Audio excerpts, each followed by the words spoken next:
예, 우선 제가 간단하게 안내 말씀드리고 그다음에 조계원 국회의원님 짧게 하고 그다음에 변호사님들이 기자회견문을 낭독하는 순서대로 하도록 하겠습니다. 대법원은 김용 부원장의 무죄 취지의 파기환송을 해야 합니다. 진실이 하나씩 밝혀지고 있습니다. 남욱은 유동규가 김용에게 돈을 준 사실이 없다라고 얘기를 다시 했습니다. 또 철거업자는 유동규로부터 3억을 돌려받았다고 추가적인 진술을 하면서 사실 확인서를 제출했습니다. 유동규가 3억을 김용에게 줬다고 거짓말을 했었던 것이 다시 진실이 밝혀지고 있습니다.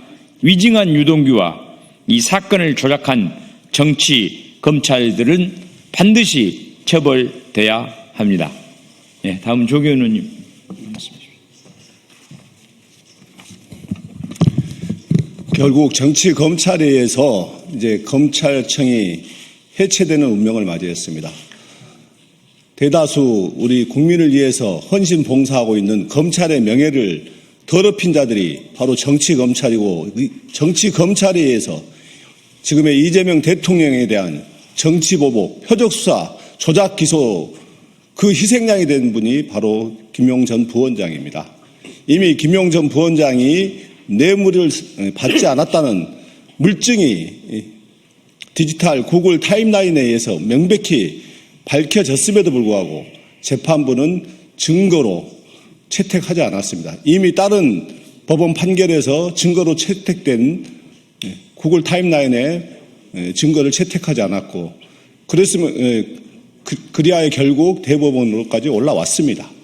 그런데 이번에 새로 발견된 사실에 따르면 철거업자에게 3억 원의 돈이 지불된 사실이 거의 확인되고 있습니다.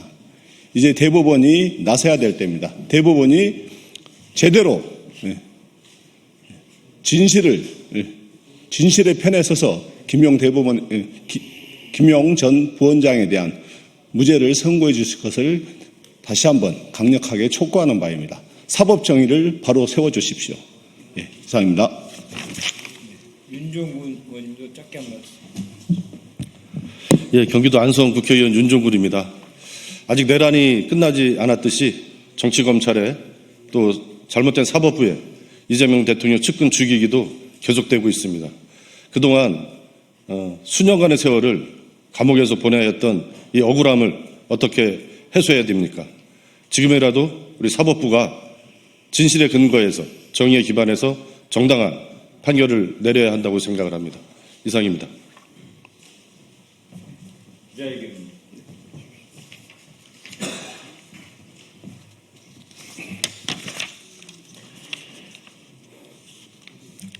예, 기자회견 낭독하겠습니다. 유동규의 위증과 정치검찰의 법적 책임을 반드시 묻겠습니다. 남욱의 진실 고백에 이어 철거업자의 진실까지 밝혀졌습니다. 오늘 저희는 대정동 사건과 관련하여 정치검찰의 불법적인 행태에 대해 다시 한 번 더 강조하려고 합니다. 김용 전 민주연구원 부원장 사건은 단순한 형사사건이 아닙니다.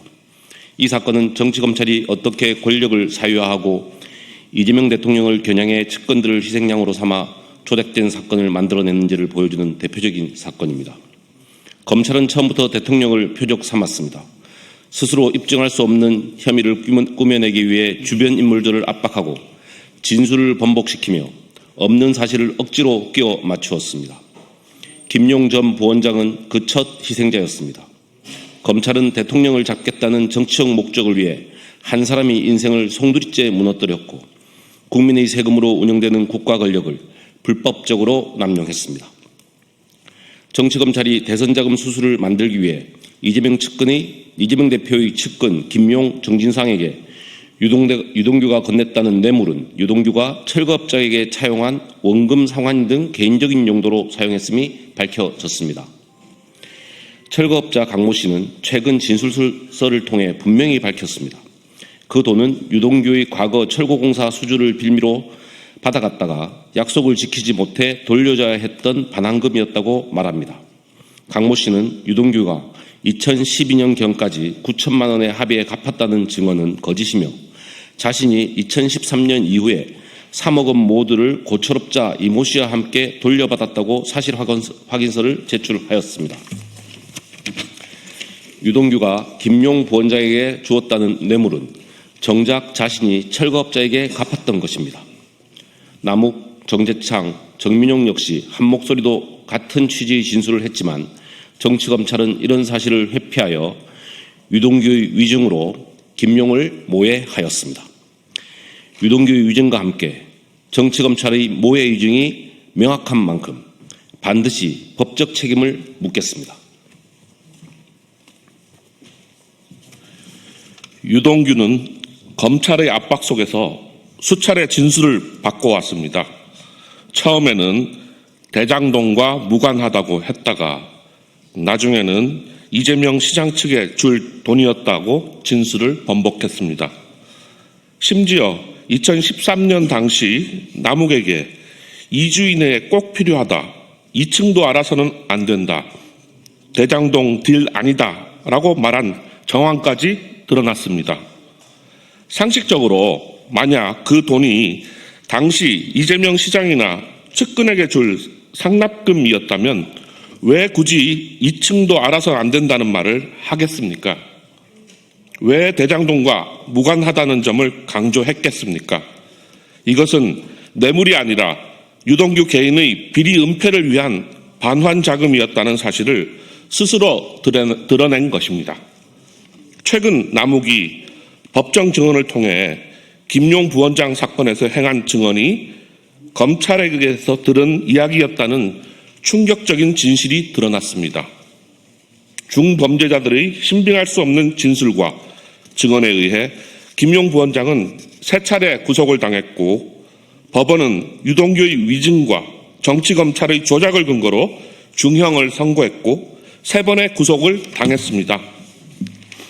정진상 실장은 3년째 재판을 치르며 일상이 정지되어 있습니다.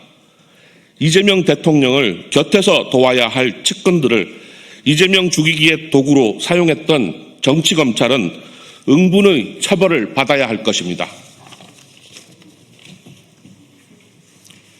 이제 공은 대법원에 넘어와 있습니다. 대법원은 더 이상 정치검찰의 논리에 휘둘려서는 안 됩니다. 사법부의 존재 이유는 권력에 휘둘리는 것이 아니라 헌법과 법률에 충실하여 정의를 세우는 데 있습니다. 원심 판결은 이러한 실체적 진실을 외면하고 유동규의 위증과 조작된 검찰 논리에 기대어 판결을 내렸습니다.